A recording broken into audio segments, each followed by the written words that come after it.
This is big time. We have Seattle Sounders technical director Henry Brauner joining the show right now.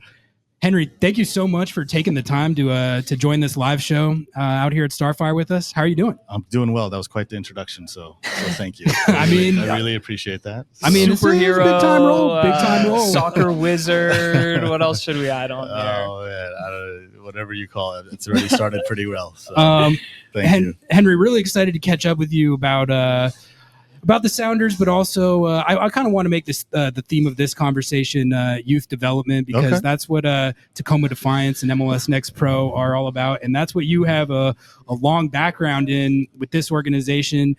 We've talked a couple times in interviews for stories about some of the young up and coming players that have broken through to the first team in recent years.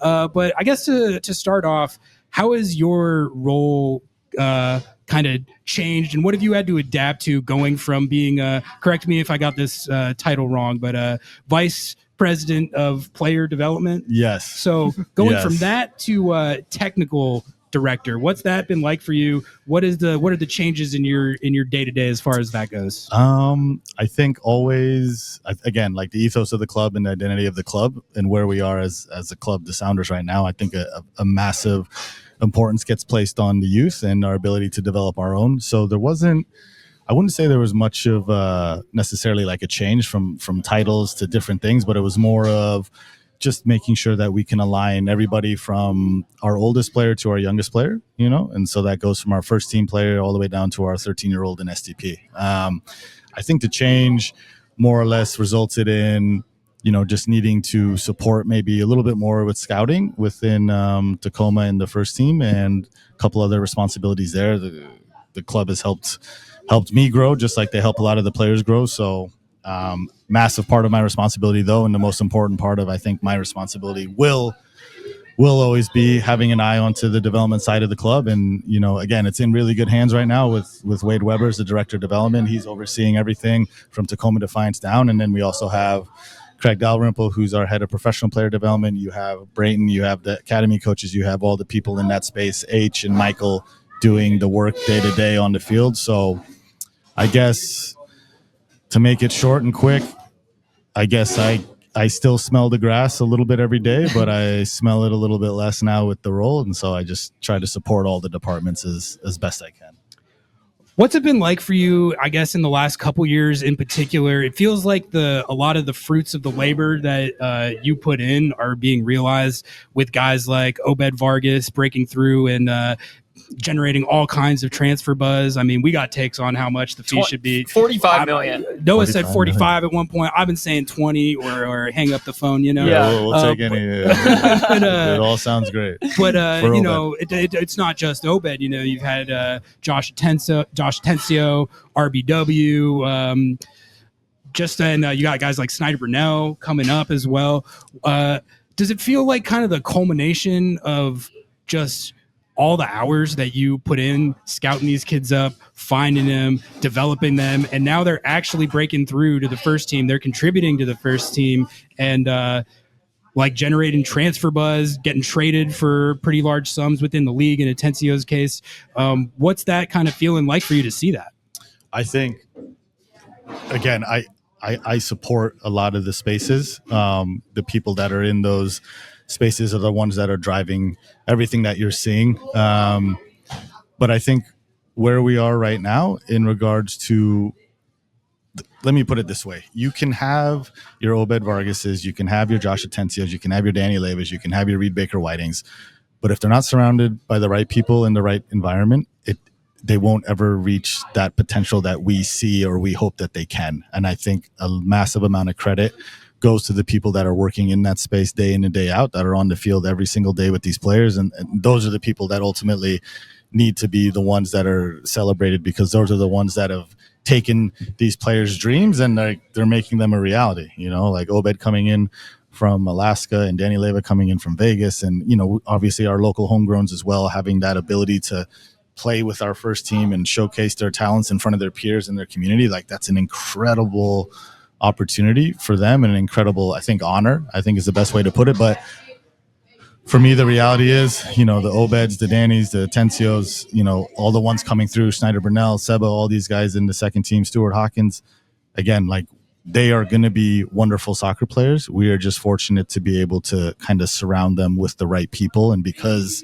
we've surrounded them with the right people in the right environment, I think that is what you're seeing come to fruition. All the numbers and all that stuff, that's great. That's the gravy, that's right? Cool. But again, the people that are doing the work every single day on the field, those are the ones that really get to deserve the credit. What makes Seattle so different than a lot of other places? Because I feel like we've talked about this so much, that the identity of the Sounders, they're so easy to root for because, you get to follow these stories through the levels. Whether, like, for us, we love Paul Rothrock, right? Yeah. Like a guy who, comes, works his ass off at, Defiance, finds his moment. He was telling me when we were talking that, he was like ready to pitch himself as a wing back if he needed, and like all of this, whatever he needed to do, What makes Seattle different than, some of these other MLS clubs in those aspects? Yeah, I think when we look at signing a player, and this is true for all the clubs maybe in the country or maybe even the world, like usually if you're a talented young player with a lot of potential, you're going to get like your first contract. That's your first contract is based on your potential and your talent. So if you're a talented young player in the United States at an MLS academy, more or less you're going to have the opportunity to probably go into a professional pathway. Now, I think what makes us different is that we value the character of that player just as much as we value the talent. And if at any point that character drops below the level of talent that we are projecting in that player, then we have to make a decision about this might not be the right space for them right now, or maybe in the future we can bring them back. But I think we have a pretty clear saying, within the development side, and Wade Weber going through his pro course, kind of came up with our values and everything that we believe in. Is the first most important thing is that we support people, and that's whether that's coaches or players. But the second thing we always try to abide by is that when your best players are your best people, then you have something unique. And I think we have that in your Obeds, in your Atencios, in your Leyvas, in your Reeds, in your Cody Bakers, in your Paul Rothrocks. They embody that value, and they embody that, I guess, cliche or saying that we have, but it's very true for us that they have to be an incredible human being first, and then they can be an incredible soccer player second. And if we can get that right, then we're going to have people that support us. We're going to have fans that cheer for us, and we're going to have people that want to put some wild numbers out there for some of them. So. Yeah, I mean, that really shows, though. And, you look at the people who, Jordan, for example, right? Yeah. Like, we've had the honor of talking with him many times, and it's like his character is just such that, like, he is a sounder. Like, he's the type of player where you're like, you are a sounder, right? Like, so that's so cool to hear that, like, you can be talented, but if you don't have the character for it, it's... And the way it breaks down at the professional level is, again, the talented ones, they will get their first contract, whether that's a second team deal, a pro pathway deal, a homegrown contract.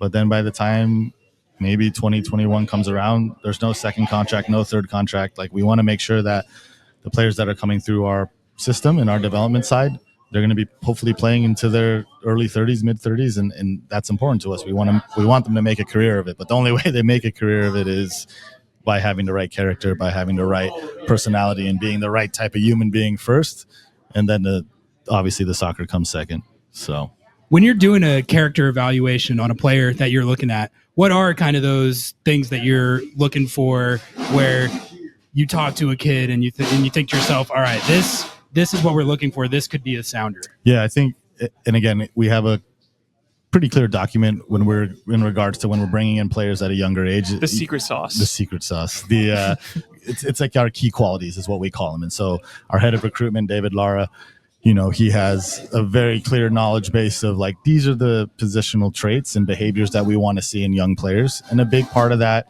is the autonomy, so we have autonomy, cohesion, and execution. So those are the overlying kind of ideas and concepts that we want to see in a young player. And each of those pillars, then you see behavioral traits. So from the autonomy perspective, we want to see players that have a growth mindset. So their ability to take on information and then execute the information that they're given, that clearly shows that they have a growth mindset. They want to be coached. They're coachable, I guess is the term to talk about it.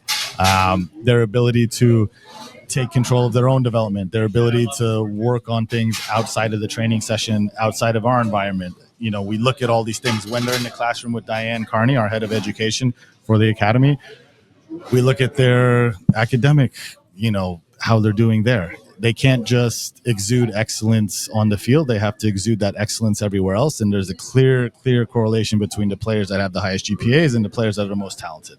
And those are the ones that usually make it the furthest because they're willing to do everything to the max of their potential. So that growth mindset, that ability to be coachable, that ability to take on information, even when it is extremely, extremely difficult and critical, and then how they process that and then turn that back into the next performance or training session. We can see it from week to week, month to month, but ultimately like that year to year progress we see, those are the ones that are taking the biggest strides the quickest. Best way to put it. Why don't we hit this question from chat here? We got a good one from other Noah, not this Noah. Noah is wondering, how does the coach and scouting staff contribute to the institutional memory of the Sounders organization in developing and polishing young players? Yeah, I think two things have to work very in sync, and they have to be very symbiotic. That's our talent identification and our talent development. If we can get those two things working in tandem and working in a very clear parallel, then we're going to have success. Anytime we have, and we haven't had this, but our talent idea and our talent development have always been so strong, and the ability for those people that work in those spaces to continue finding the right player for the right environment. There's a clear saying, like, you can't be a palm tree in Minnesota. Like, we find the right players that are going to fit this place here, and we make sure that we bring them in so that we can develop them. And then in terms of like the institutional memory or the histrionics of everything, I think we've seen a lot of players. Our development staff have seen a lot of players come through. So now we've seen your Danny Levas, your Jordan Morris, you've seen, Obed coming through. So now we've seen them from age 14 all the way through now to 23, 24, like a Jackson Reagan. And so now there's clear parallels as to, okay, they were doing these things that they did at a younger age. So if we look at, say, Stuart Hawkins, which you'll see tonight in the game, and we look at Jackson Reagan, okay, what are Stuart's starting points in comparison to where Jackson was when he was that same age? Is Stuart ahead of him? Is he behind him? Do we need to catch him up? Because now it's clear we have a very good first team starting center back in Jackson Reagan. And we believe that Stuart, if we're doing the right things and evolving every year, we can create a better version of that. And then the next generation coming through, create a better version of that. So you probably saw Gallatin Sandus. You've seen some other the young center backs coming through. So we're always trying to kind of evolve the process and evolve the methodology and the pedagogy and the system that we're trying to create so that we keep creating a little bit better generationally each time we go, because I think the demands of the game are only going to increase. So we got to make sure that we're staying ahead of the curve in that sense. And the last part of that is like when we're polishing the young player, we have to look ahead. So let's say we look at Omar Hassan right now. Mm-hmm. We had him right now. That's my next question. We're intrigued. So we have Omar Hassan, right? So, when he was, coming through up to 24 months ago, we're trying to already project, okay, when Omar's entering professional soccer, which is probably 2 years down the road, or when he's maybe entering the first team, which is maybe like 3 to 4 years down the road, what is the game going to look like at that point? Because the game is ever evolving, so we're trying to not just look at a player that's 14 and project, oh, he's going to be a good player at 15. We're going to try to project that player as to how do we make him the best version of himself at 18 through 21 in that formative years when he's first entering professional soccer at the first team level. And then we can then hopefully project and give him the right pathway moving forward from that point. That's a great segue into what was going to be my next question anyway. Perfect. I wanted to ask a couple player-centric questions, but Omar Hassan, we both pay pretty close attention to who the next young up-and-coming players are who could one day break through to the first team. And this is a name, Henry, that I keep hearing over and over and over. I admittedly have not watched a ton of him myself to know where all this buzz is coming from. But from what I'm gathering this is one of the most kind of just like electric attacking young players that you guys have had coming up in quite some time. How did you find this kid? And then what can you tell us in the audience about why he's getting a lot of national attention right now? He's scoring crazy goals. just what is his story, and what are your hopes for his future prospects? Yeah, so Omar came through STP. He was playing at Seattle United. He came through the younger discovery program into the academy full time a couple of years ago. What's interesting and exciting about Omar is we've had this ability to kind of always produce your holding midfielders, line to line midfielders. Every now and then we've had a couple wingers, but more like a pocket winger, players that like to come inside, combine. Obviously, center backs and outside backs, we've had a lot of success in producing that player through the academy and through the development side. Omar kind of breaks that mold in that he is for lack of a better term, he is an exciting, dynamic winger that, he gets a lot of international call-ups by the United States national team. He's been in every youth national team camp since I think he was with us full-time, U14, U15. He's headed to, he was just in England at the UEFA friendship tournament where he got the player of the tournament. He scored, 5 goals in, 4 games, 2 against England. He's had a wonderful kind of meteoric type rise since being here full time, and he's handled a lot of those pressures very well. That's, I think, what also makes him unique. A lot of the social media attention that the young players get, a lot of those things are sometimes can be a little bit of a distraction, but he's a very grounded kid, and thanks to his parents as well. But for us, Omar is exciting because you can see it's very clear what type of positional profiles we like to have within the first team, and if we look to Georgie Manungu, who's come through our development side, has those same acceleration qualities, has those same 1v1 qualities in wide areas. Now we have the next kind of younger version coming through in Omar. So we're excited to kind of have a player like Omar who's going to get a lot of opportunities at the international level with the youth national team. And again, he's a signed player to the club. His family is fully supportive. The club is fully supportive. And he's just one of those players that at any moment when he gets the ball, you get a little bit more high in your seat, and it's exciting to watch. So yeah, we're really excited to watch his trajectory. He's fun to watch. He's a very entertaining player. Why don't we hit that last one in chat right there, and then Noah, you can bring us home, and then we'll let you go, Henry. Absolutely. This one is from Ask Bio. What's been the biggest change in development strategy since moving to the Longacres facility? Something you are looking forward to given the opportunities that presents? Yeah, so I think for us, we call them like contact hours. So we have X amount of contact hours with players every day. So they come to when we were here at Starfire, which is where we are now, they would come in, they'd have their training session, they'd go to their online school. But from that point, kind of after that, they would then go back to their home environment. They go home, they finish up their school if they're going to a normal brick and mortar school.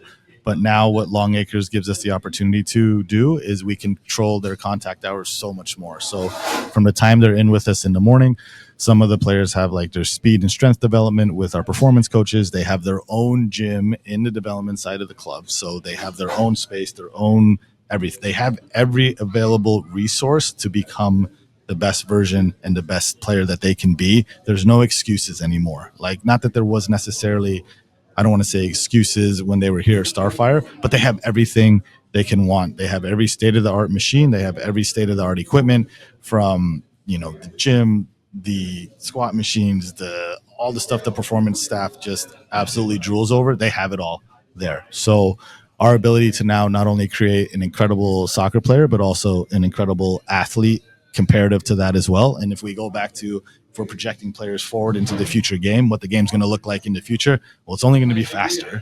It's only going to be more powerful. And if it's faster and more powerful, there's only going to be less time for decision-making on the ball. So our ability to harness and use all the resources that we have at Longacres in a very confined private space, it's going to be pretty exciting. So we're excited to kind of see what that evolution looks like over the next couple of years. But we got everything we want. The players have everything they want. The staff have everything they want.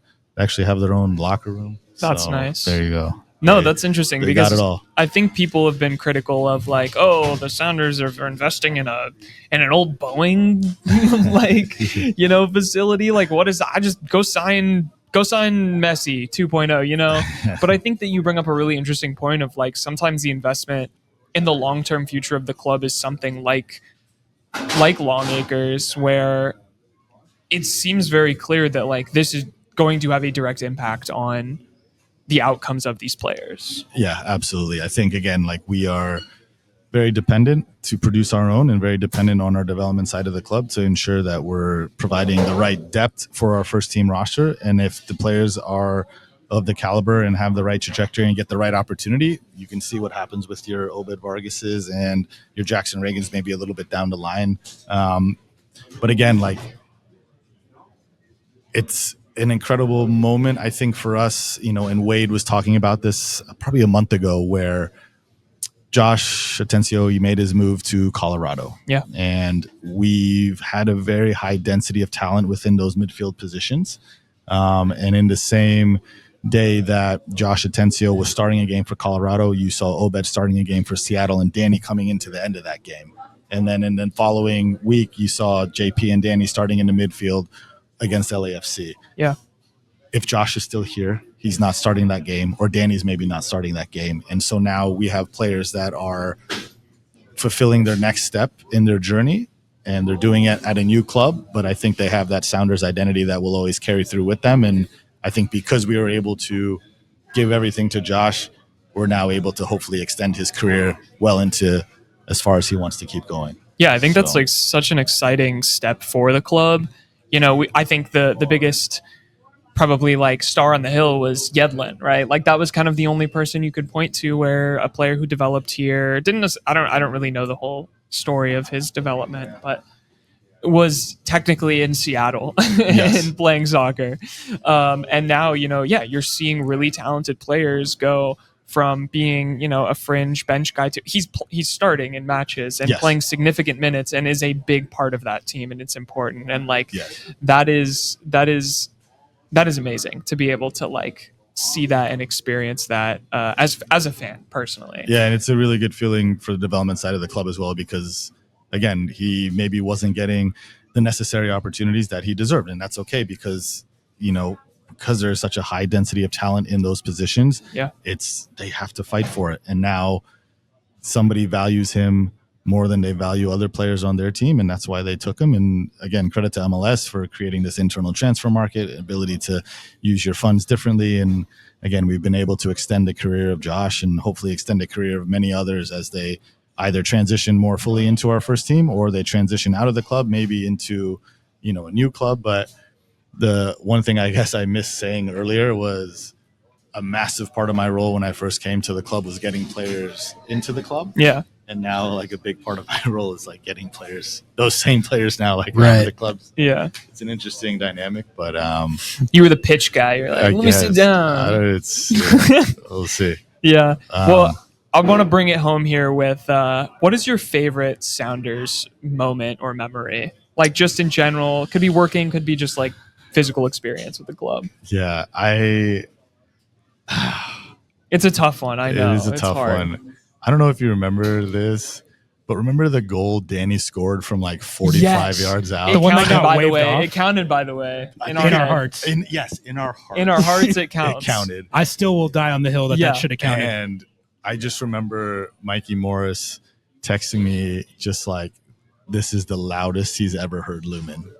Ever. Up until that point. Obviously, Right. Club World, CONCACAF Champions CCC, League final. yeah. That was pretty loud too. But that moment when I think Danny was 16 at the time. Yeah. And if it wasn't for, very soft call, Justin Dillon kind of bumped into the Yeah. goalie in it. But anyway, that moment kind of, I think, showed not only the club, people at the club, but it showed that, well, we can create these moments from the development side of the club. And we were able to give a player that needed this environment. Like Danny, we didn't find Danny. Like Danny found us. He needed to find a place where he could harness his ability and his talent. And outside of Justin Dillon stepping on the goalkeeper's foot, he scored one of the most memorable goals at Lumen. That didn't count. So Right. I don't know. That was a cool moment I felt for everybody at the club, just because of the belief everybody had in Danny. Still have that same belief in Danny. But and he's getting good minutes. He's been playing. Exactly. He's been playing well. I'm a big upside on Danny Leyva. he embodies that best player, best people ethos that we truly believe in. I gotta say, yeah, that's true. That's a great shout. Dude, in the locker room, I've never seen someone so excited to see reporters and just a legitimately, Danny Leyva is one of my favorite human beings. Like as a person, he's such a good human being. Yeah, I'm excited, and again on the development side, we have to project players forward so much, but. Hopefully when Danny retires at the age of 38 and plays for a super long time, 20 more years. Yeah. Excited to see what type of coach he's going to become because that's going to be interesting. So, yeah, when Brian retires, he can take over because I think Brian's still got another 20, 30 years. That's it. He does. He sure does. So, all right, Henry. I think we're gonna get you out of here on that. Thank you so much for the time. We really appreciate it. You're welcome on anytime. Anytime you want to come back on. I know our audience loved hearing from you. Appreciate the people in chat who asked some questions. Sorry we didn't get to all of them, but that was a fun little interactive aspect of it that I wasn't even expecting. So thank you guys. Yeah, great stuff. Thank you so much for joining us. I appreciate it so much.